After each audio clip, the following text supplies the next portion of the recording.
జీవితము కలదంచు భావించి మత్తుగా నుండకు మనసా. ఏనాటికానాడు దైవ కార్యము ఎడల జాగరూకత నొందు మనసా.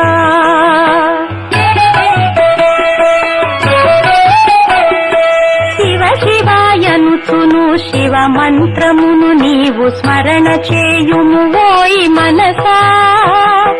శివ శివాయనుచును శివ మంత్రమును నీవు స్మరణ చేయుము ఓయి మనసా. శివ మంత్ర జపముచే పాపజాలములన్నీ మాయమైపోవును మనసా.